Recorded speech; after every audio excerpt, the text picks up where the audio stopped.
So hello and welcome guys, स्वागत है आप सभी लोगों का लीगलपीडिया की ब्रांड न्यू वीडियो में। तो आज की इस वीडियो में हम जो टॉपिक कवर करने जा रहे हैं उसका नाम है द फैक्ट्रीज एक्ट 1948। तो आइए देखते हैं कौन कौन से टॉपिक्स आज की इस वीडियो में हम कवर करेंगे। Number 1, introduction. Second, approval, licensing and registration of factories, section 6। Concept of factory manufacturing process, worker and occupier, general duties of occupier, measures to be taken in factories or health, safety and welfare of worker, welfare provisions in the factories, working hours of the adults, prohibition of the employment of young children, annual leave with wages, additional provisions regulating employment of women in factory। तो आइए शुरू करते हैं। सबसे पहला हमारा topic आता है initiation. In Great Britain the second half of the 18th century there was a rapid growth of industrial towns and factories. 18th century में टाउन्स और फैक्ट्रीज की बहुत ज़बरदस्त ग्रोथ चल रही थी ब्रिटेन में। As it was started without planning they employed the women as well as their children in factories who needed to work for more than 12 hours. Starting में इंडस्ट्री ओनर्स को भी पता नहीं था कि किसको एम्प्लॉय करना है किसको नहीं करना, तो उन्होंने बहुत ज़्यादा अमाउंट में वुमेन और उनके चिल्ड्रंस को फैक्ट्रीज़ में एम्प्लॉय कर दिया, जिन्हें 12 घंटे से ज़्यादा एक दिन में काम करना पड़ता था। तो फिर उसके बाद कुछ एम्प्लॉयज़ ने इनिशिएट लिया ताकि लेबर लॉज, लेबर लेजिस्लेशंस आ सकें, और फिर फैक्ट्रीज एक्ट 1819 एग्जिस्टेंस में आया। उसके बाद कुछ नोटिफिकेशंस लाकर फाइनल अमेंडमेंट ला के फैक्ट्रीज एक्ट 1948 को बनाया गया। हमारा अगला टॉपिक आता है approval, licensing and registration of factories. The state government may make rules requiring for the purpose of the act the submission of plans of any class or description of factories to the chief inspector or the state government. State government के पास power है कि वो इस act के तहत किसी भी चीज़ के लिए, जैसे कि सबमिशन ऑफ प्लान्स या description of factories to chief inspector और स्टेट गवर्नमेंट के रिगार्डिंग रूल्स बना सकती है। सेक्शन 6 में उन कंडीशंस के बारे में बताया गया है जो कंडीशन फुलफिल करने के बाद आपको approval, licensing and registration of factories मिल जाता है। सबसे पहली कंडीशन क्या है कि आपको जो भी परमिशन चाहिए, अप्रूवल चाहिए या लाइसेंसिंग चाहिए, रजिस्ट्रेशन चाहिए, तो वो राइटिंग में चाहे तो स्टेट गवर्नमेंट को या चीफ इंस्पेक्टर को देना पड़ता है। और फिर उसके बाद जो चीफ इंस्पेक्टर होता है या स्टेट गवर्नमेंट के बिहाफ पे कोई एक ऑथराइज पर्सन आपकी फैक्ट्रीज पे साइट पे विजिट करता है, और साइट पे विजिट के बाद वो देखता है क्या कंस्ट्रक्शन होना है, कि एक्सटेंशन होना है, या जो भी आपने डिस्क्राइब किया फैक्ट्री के बारे में। उसके बाद जो भी आपकी एप्लीकेशन है उसके साथ आप अपने प्लान्स और स्पेसिफिकेशन सबमिट करते हैं। प्लान्स और स्पेसिफिकेशन जो भी है वो पूरे डिटेल्ड होने चाहिए, जितनी भी डिटेल्स उसमें चाहिए, भाई क्या प्लान है आपका, क्या करना चाह रहे हो आप, उसमें एक एक डिटेल उसमें मेंशन होनी चाहिए। और साथ साथ उसमें ये भी लिखा होना चाहिए कि किसके द्वारा ये सर्टिफाइड किया जाना चाहिए, किसकी परमिशन आपको रिक्वायरमेंट है। Requiring the registration and license of the factories. Licensing के लिए और रजिस्ट्रेशन के लिए अप्रूवल तो आपको मिल गया इन चीज़ों से, लेकिन लाइसेंसिंग और रजिस्ट्रेशन के लिए आपको एक प्रिस्क्राइब फीस पे करनी पड़ेगी। चाहे तो आप न्यूली रजिस्टर करवा रहे हैं या फिर आप अपने लाइसेंस का रिन्यूअल करवा रहे हैं, तो उसके लिए आप पहले फीस पेमेंट करेंगे, उसके बाद आपको अप्रूवल मिल जाएगा। और ये लाइसेंस आपको तभी मिलेगा जब आप एक कंडीशन सेटिस्फाई करेंगे कि जो नोटिस होता है, रिक्वायरमेंट होती है सेक्शन 7 में ऑफ फैक्ट्रीज एक्ट, वो आपने फुलफिल कर दिया है। सेक्शन 7 फैक्ट्रीज एक्ट में बस ये होता है कि आपको जो ऑक्यूपायर होता है, कोई भी फैक्ट्री ऑक्यूपायर करने से पहले उसे जो इंस्पेक्टर होता है उसे एक नोटिस भेजना होता है इन राइटिंग में। उसमें क्या क्या डिटेल्स होती हैं कि फैक्ट्रीज का नाम, फैक्ट्री का एड्रेस, ऑक्यूपायर का नाम, उसका एड्रेस, क्या क्या चीज़ आप मैन्युफैक्चर करने वाले हो, ये सब चीज़ें उसमें मैंशन होती है। सेक्शन सी सब सेक्शन 2, इसमें कहा गया कि अगर आपने कोई भी एक एप्लीकेशन दी है, परमिशन मांगी है कि जो क्लॉज ए है सब सेक्शन 1 का, उसके तहत आप कोई एक्सटेंशन करना चाहते हो या कंस्ट्रक्शन करना चाहते हो या कुछ भी ऐसा अपना फैक्ट्री से कुछ बढ़ाना चाहते हो, और उसके लिए आपने एप्लीकेशन डाली है, लेकिन 3 महीने के अंदर अंदर अथॉरिटी ने आपसे ये नहीं कहा कि भाई आप अपना प्लान या स्पेसिफिकेशन जमा करो, तो उसको ये मान लिया जाएगा कि हाँ भाई आपकी एप्लीकेशन ग्रांट कर दी गई है और आपको एक्सटेंशन या कंस्ट्रक्शन करने की परमिशन दे दी गई है। अगर कोई भी आप स्टेट गवर्नमेंट या चीफ इंस्पेक्टर मना कर देती है कि भाई नई एक्सटेंशन नहीं कर सकते या परमिशन नहीं देती किसी कंस्ट्रक्शन के लिए, एक्सटेंशन के लिए, तो आप, अगर वो चीफ इंस्पेक्टर का फैसला है तो आप अपील कर सकते हो 30 दिन के अंदर अंदर स्टेट गवर्नमेंट को। अगर स्टेट गवर्नमेंट का वो फैसला है तो आप सेंट्रल गवर्नमेंट को अपील कर सकते हो 30 दिन के अंदर अंदर। अगला हमारा टॉपिक आता है concept of factory, manufacturing process, worker and occupier. तो आइए देखते हैं फैक्ट्री क्या होती है। फैक्ट्रीज एक्ट 1948 में कहा गया है factory will be any premises that satisfy the following 2 conditions. अगर इन दोनों में से कोई भी एक कंडीशन सेटिस्फाई कर रही है तो उसे फैक्ट्री माना जाएगा।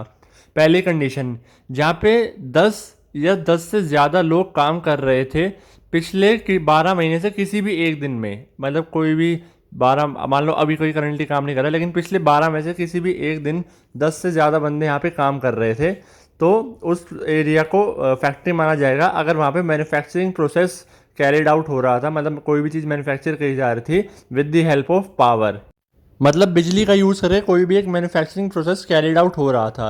अब सेकंड कंडीशन आती है जिसमें कहा गया कि जहाँ पे 20 या उससे ज़्यादा लोग काम कर रहे थे, भले ही आज ना कर रहे हों पर पिछले 12 महीने से किसी भी एक दिन में वो काम कर रहे थे और एक मैन्युफैक्चरिंग प्रोसेस कैरिड आउट हो रहा था without the help of power, मतलब बिजली का बिना यूज़ करे। लेकिन इसमें एक्सेप्शन दिए गए हैं, कौन कौन इंक्लूड नहीं होगा। Mining under mines act 1952, mobile unit belonging to the arm forces of the union, और third a railway running shed और अ होटल रेस्टोरेंट और ईटिंग प्लेस। इन सब चीज़ों को इंक्लूड नहीं किया जाएगा, बाकी सभी एरिया को फैक्ट्रीज माना जाएगा। अब देखते हैं मैन्युफैक्चरिंग प्रोसेस क्या होता है। Manufacturing process section 2 sub section के में दिया गया है फैक्ट्रीज एक्ट 1948 में। First, making, altering, repairing, ornamenting, finishing, packing, oiling, washing, cleaning, breaking up, demolishing, or otherwise treating or adapting any article or substance with a view to its use, sale, transport, delivery और disposal। जितनी भी चीज़ें मैंने बताई, making, altering, repairing, ये सब को ये इनमें से कोई भी एक प्रोसेस करना या सारे करना या कैसे भी सीक्वेंस में करना किसी भी एक आर्टिकल या सब्सटेंस को यूज़ करने के लिए, सेल करने के लिए, ट्रांसपोर्ट करने के लिए, डिलीवरी करने के लिए या डिस्पोजल के लिए। Second, pumping oil, water, sewage or any other substance. Third, generating, transforming or transmitting power. Fourth, composing types of printing, अलग अलग टाइप की प्रिंटिंग करना, जैसे printing by letter press, lithography, photographer or other similar process or book binding. Fifth, constructing, reconstructing, repairing, refitting, finishing or breaking up ships or vessels. Sixth, preserving or storing any article in cold storage. इन 6 points में से कोई भी अगर category आपकी process में follow कर रही है तो उसे मैन्युफैक्चरिंग प्रोसेस कहा जाएगा। आइए देखते हैं वर्कर क्या होता है। Worker means a person employed directly और बाय और through any agency including a contractor. Worker होगा कोई भी एक पर्सन जिसको एम्प्लॉय किया गया, चाहे तो डायरेक्टली या फिर किसी एजेंसी जैसे कि कॉन्ट्रैक्टर के थ्रू, विद और without the knowledge of the principal employer. जो मालिक है वहाँ का फैक्ट्री का, उसे चाहे उसे पता है या उसे नहीं पता कि उसे एम्प्लॉय किया गया है वर्कर को, वेदर फॉर रेम्यूनरेशन और नॉट, चाहे तो उसे रेम्यूनरेशन के लिए हायर किया गया है या बिना रेम्यूनरेशन के लिए हायर किया गया है, in any manufacturing process or in cleaning any part of the machinery or premises used for a manufacturing process or in any other kind of work incidental to or connected with the manufacturing process। चाहे तो manufacturing process के लिए higher किया गया है या कोई भी ऐसी मशीनरी जो मैन्युफैक्चरिंग प्रोसेस में इन्वॉल्व होती है उसको क्लीन करने के लिए, या प्रीमाइसिस का कोई भी ऐसा पार्ट क्लीन करने के लिए जो डायरेक्ट और इनडायरेक्टली मैन्युफैक्चरिंग प्रोसेस से जुड़ा हुआ है। लेकिन इसमें any member of the arm forces of the union जो है वो इंक्लूड नहीं होगा। आइए देखते हैं ऑक्यूपायर क्या होता है। ऑक्यूपायर को सेक्शन 2 सबसेक्शन एन में डिफाइन किया गया है फैक्ट्रीज एक्ट 1948 में। Occupier of a factory means the person who has ultimate control over the affairs of the factory. तो बेसिकली ऑक्यूपायर वो होता है जिसके पास पावर होती है डिसीजन मेकिंग की, और फैक्ट्री के रिगार्डिंग जितने भी डिसीजन होता है वो ऑक्यूपायर लेता है। अगर कोई फर्म है या अदर एसोसिएशन ऑफ इंडिविजुअल्स है तो उसमें जो भी इंडिविजुअल पार्टनर होगा उसे ऑक्यूपायर माना जाएगा। अगर कोई कंपनी है तो डायरेक्टर्स ऑक्यूपायर होते हैं। अगर कोई फैक्ट्री है जो गवर्नमेंट के द्वारा ओन करी गई है या कंट्रोल करी जाती है, चाहे वो सेंट्रल गवर्नमेंट हो या स्टेट गवर्नमेंट हो या लोकल अथॉरिटी हो, तो जो उन अथॉरिटी के द्वारा जो पर्सन अपॉइंट किया जाता है to manage the affairs of the factory, चाहे तो वो सेंट्रल गवर्नमेंट के द्वारा किया गया हो या स्टेट गवर्नमेंट के द्वारा या लोकल अथॉरिटी के द्वारा, उस पर्सन को ऑक्यूपायर माना जाएगा। आइए अब देखते हैं जनरल ड्यूटीज ऑफ ऑक्यूपायर। सबसे पहली ड्यूटी जो आती है, to ensure the health, safety and welfare of all the workers while they are at work in the factory. अगर कोई भी वर्कर फैक्ट्री में काम कर रहे हैं तो उसकी हेल्थ, सेफ्टी और वेलफेयर देखना ये ऑक्यूपायर की ड्यूटी होती है। सेकंड, एक ऐसा सिस्टम बना के रखना, एक ऐसा प्लांट बनाना जो वर्कर्स की हेल्थ के लिए रिस्क पैदा ना करे। थर्ड, एक ऐसा अरेंजमेंट करना फैक्ट्री में ताकि चाहे वो हैंडलिंग के रिगार्डिंग हो, स्टोरेज हो, ट्रांसपोर्टेशन हो या आर्टिकल्स का मैन्युफैक्चरिंग वगैरह हो, ताकि वर्कर्स की हेल्थ के लिए रिस्क ना हो, सेफ्टी ना हो, एब्सेंस ऑफ रिस्क होना चाहिए वहाँ पे। To provide such information, instruction, training and supervision. ये चारों चीज़ें, इंफॉर्मेशन, इंस्ट्रक्शन, ट्रेनिंग और सुपरविजन, इस तरीके की करना ताकि सबको पता लग सके कि हाँ भाई हेल्थ और सेफ्टी कितनी ज़्यादा ज़रूरी है वर्कर्स की वर्क प्लेस पे। फिफ्थ, ये मेंटेन करना पूरी फैक्ट्री में एक ऐसी कंडीशन जो मतलब साफ़ सफाई हो, ये सब कुछ ऐसा हो कि वर्कर की हेल्थ को रिस्क ना हो। टू प्रोवाइड मेंटेन और monitor such working environment in the factory for the workers that is safe. इस तरीके का मेंटेन करना, प्रोवाइड करना एनवायरनमेंट, और साथ साथ मॉनिटर भी करना और वेलफेयर अरेंजमेंट्स भी करना। To provide clean, ventilated, well illuminated, healthy working environment to all workers. To maintain and monitor health of all workers by providing them a healthy, clean, dust chemical free working environment by providing them suitable personal protective wears. मतलब protective wears आप उन्हें provide कर दो, chemical वगैरह से सब, dust वगैरह से फ्री रहें, वेंटिलेटेड एरिया हो, सब कुछ बढ़िया से हो। अगर हम जनरल ड्यूटीज़ को कंक्लूड करें तो सारे पॉइंट्स घूम फिर के एक ही बात कह रहे हैं कि वर्कर्स जो काम कर रहे हैं फैक्ट्री में उनकी हेल्थ का पूरा ध्यान रखा जाए, मिनिमम रिस्क हो उनकी हेल्थ को, उनकी सेफ्टी का ध्यान रखा जाए, मिनिमम रिस्क हो उनकी सेफ्टी को, और साथ साथ ऐसे प्लान्स लाए जाए जो उनकी वेलफेयर के लिए काम करें। अब हमने जनरल ड्यूटीज़ तो पढ़ ली ऑक्यूपायर की, लेकिन उन जनरल ड्यूटीज़ को फुलफिल करने के लिए क्या क्या मेजर्स लेता है एक occupier for the health safety and welfare of worker, आइए देखते हैं। Number 1, cleanliness of the factory premises. Second, disposal of waste and effluents. Third, ventilation and temperature. Fourth, dust and fume. Fifth, artificial humidification. Sixth, lightning. Seventh, drinking water. Eighth, latrines and urinals. And ninth, spittoons. आइए देखते हैं welfare provisions क्या क्या होते हैं एक factory में। First, washing facilities. Second, facilities for storing and drawing clothes. Third, facilities for sitting. Fourth, first aid appliances. Fifth, canteens. Sixth, shelters, rest rooms and lunch rooms. Seventh, crunches. And eighth, welfare officer. हमारा अगला topic आता है working hours of the adults. Section 59 में कहा गया है कि अगर किसी भी वर्कर को एक फैक्ट्री में एक दिन में 9 घंटे से ज़्यादा या एक हफ्ते में 48 घंटे से ज़्यादा काम कराया जा रहा है तो उसे ओवर टाइम का पैसा मिलना चाहिए, और वो जो वेज होगा ओवर टाइम का वो उसे ऑर्डिनरी वेज से ट्वाइस होना चाहिए। और सेक्शन 54 में डेली आवर्स के बारे में बताया गया है। अगर सेक्शन 51 में देखा जाए तो किसी भी एडल्ट को अलाउड नहीं है किसी भी फैक्ट्री में एक दिन में 9 घंटे ज़्यादा काम करना या एक हफ्ते में 48 आवर्स से ज़्यादा काम करना। इसमें बस एक ही एक्सेप्शन दिया गया है कि अगर चीफ इंस्पेक्टर से परमिशन ली है फैक्ट्री के ऑक्यूपायर ने या ओनर ने तो उसके बाद ही टाइम लिमिट है डेली आवर्स का या वीकली आवर्स का, इसको एक्सटेंड किया जा सकता है चीफ इंस्पेक्टर की परमिशन से ही। सेक्शन 55 में दिया गया इंटरवल्स फॉर रेस्ट। कोई भी एक जो काम करने का टाइम है कंटिन्यूसली 5 आवर्स से ज़्यादा नहीं होना चाहिए, और हर वर्कर को 5 आवर्स के बाद कम से कम आधे घंटे का रेस्ट जरूर देना चाहिए। ये सेक्शन 55 में बताया गया है। अगला सेक्शन आता है सेक्शन 56 जिसमें स्प्रेड ओवर कहा गया है। उसमें बताया गया है पूरे दिन के वर्किंग आवर्स प्लस इंटरवल्स को मिला के कोई भी एक दिन का वर्क जो है 10.5 घंटे से ज़्यादा नहीं होना चाहिए। अगर आप चीफ इंस्पेक्टर की परमिशन ले लेते हैं तो भी उसे 12 घंटे तक ही एक्सटेंड किया जा सकता है। अगला हमारा टॉपिक आता है prohibition of employment of young children, जो सेक्शन 67 में दिया गया है।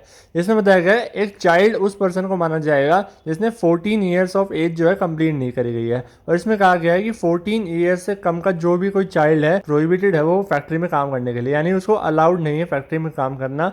और ये एम्प्लॉयर की ड्यूटी है कि वो ध्यान रखे कि कोई भी जो वर्कर उसकी फैक्ट्री में काम कर रहा है वो चाइल्ड ही कैटेगरी में तो नहीं आता। अगर चाइल्ड कह रहा है या कोई आके आपसे कह रहा है कि हाँ भाई 14 ईयर से ज़्यादा एज है उसकी, तो सिर्फ उस स्टेटमेंट पे रिलाई ना करके उसे कोई वैलिड आईडी प्रूफ वगैरह देख के ही चेक करना होगा कि हाँ भाई कोई भी एक चाइल्ड को मैंने एम्प्लॉय नहीं कर रखा है। चाइल्ड उसे माना जाता है जिसने 15 साल की एज कंप्लीट ना करी गई हो, और इस प्रोविजन में वो 14 ईयर्स तक कोई बार लगाता है। तो 14 से 15 के बीच में जो भी चाइल्ड फॉल करता है उसके बारे में प्रोविजन बात ही नहीं करता है। अगला हमारा टॉपिक आता है annual leave with wages. Annual leave with wages जो सेक्शन 79 में दिया गया है फैक्ट्रीज एक्ट 1948 में। इसमें कहा गया है अगर कोई भी एक वर्कर पिछले एक साल में 240 से ज़्यादा दिन उसने काम किया है किसी फैक्ट्री में लगातार, तो अगले कैलेंडर ईयर में एनुअल लीव मांग सकता है विद वेजेस, वो क्लेम कर सकता है अपने इस राइट को। कितने दिन की लीव ग्रांट करी जाती है आइए ये देख लेते हैं। For an adult 1 day for every 20 days of work performed. हर 20 दिन काम करने के बाद एक दिन की छुट्टी दी जा सकती है एक एडल्ट को। एक चाइल्ड को फिर 15 दिन काम करने के बाद एक छुट्टी दी जा सकती है। और फीमेल में मैटरनिटी लीव देना कंपलसरी है for any number of days, कितने भी दिन के लिए दी जा सकती है, लेकिन वो 12 वीक से ज़्यादा नहीं होनी चाहिए। अब तक जो हमने प्रोविजंस पढ़े हैं उनसे अलग कौन कौन से और प्रोविजंस हैं जो एम्प्लॉयमेंट ऑफ वुमेन को रेगुलेट करते हैं फैक्ट्री में। नंबर 1, सेक्शन 54 में कहा गया है कि किसी भी फीमेल वर्कर को डेली वर्किंग आवर्स में कोई एग्जाम्पशन नहीं मिलना चाहिए। सेकंड, एक स्ट्रिक्ट रेस्ट्रिक्शन लगाई गई है वुमेन वर्कर्स के टाइम पीरियड की। उन्हें सिर्फ 6 AM टू 7 PM के बीच में ही एम्प्लॉय किया जा सकता है। उनके एम्प्लॉयमेंट 10 PM से 5 AM के बीच में स्ट्रिक्टली प्रोहिबिटेड है। थर्ड, शिफ्ट्स में चेंजेस नहीं किया जा सकता। फैक्ट्री का एक्ट जो है चेंज इन शिफ्ट अलाउड नहीं करता है। एक ही कंडीशन है इसमें वो अलाउ करता है कि आफ्टर द वीकली हॉलीडे और any other holiday. Fourth, section 66 जो है वो बिल्कुल अलाउ नहीं करता है कि फीमेल वर्कर जो है लेट नाइट आवर्स में वर्क करे। फिफ्थ, माइनिंग एक्ट 1952 भी प्रोहिबिट करता है कि ग्राउंड लेवल से नीचे के हिस्से में कभी वुमेन को काम कराया नहीं जा सकता। सिक्स्थ, फैक्ट्रीज एक्ट एक कंडीशन प्रोवाइड करता है कि फीमेल वर्कर्स जिनके पास बच्चे हैं 6 साल से कम उम्र के, उनके लिए क्रेचेस प्रोवाइड किए जा सके जहाँ पे बच्चों की देखभाल की जा सकती है। सेवंथ, एक फिक्स्ड रेस्ट पीरियड होना चाहिए जिसे रेस्ट इंटरवल कहा जाए वुमेन वर्कर्स के लिए। एट्थ, वुमेन वर्कर्स के लिए बाथिंग और क्लीनिंग फैसिलिटीज़ प्रोवाइड की जा सके ताकि वो अपना हेल्थ और हाइजीन मेंटेन कर सके। नाइन्थ, प्रॉपर रेस्ट रूम्स होने चाहिए वर्किंग स्टाफ के लिए, जो फीमेल वर्किंग स्टाफ है स्पेशली उनके लिए। 10th, वुमेन के लिए मैटरनिटी लीव्स प्रोवाइड करना कंपलसरी है। मैटरनिटी लीव्स जो वुमेन को दिया जाएगा वो पेड लीव होगा, और अगर कोई और लीव लिया है वुमेन ने तो वो भी पेड लीव होगा। तो गाइज आज की इस वीडियो में इतना ही। अगर आपको वीडियो अच्छी लगी हो और टॉपिक जो है फैक्ट्रीज एक्ट 1948 समझ आया हो तो वीडियो को लाइक कर देना। चैनल पे न्यू हो तो चैनल को सब्सक्राइब कर देना और कमेंट में जाके ज़रूर बताना आपको वीडियो कैसी लगी। मिलते हैं गाइज जल्दी नेक्स्ट वीडियो में। Thank you for watching. Good bye.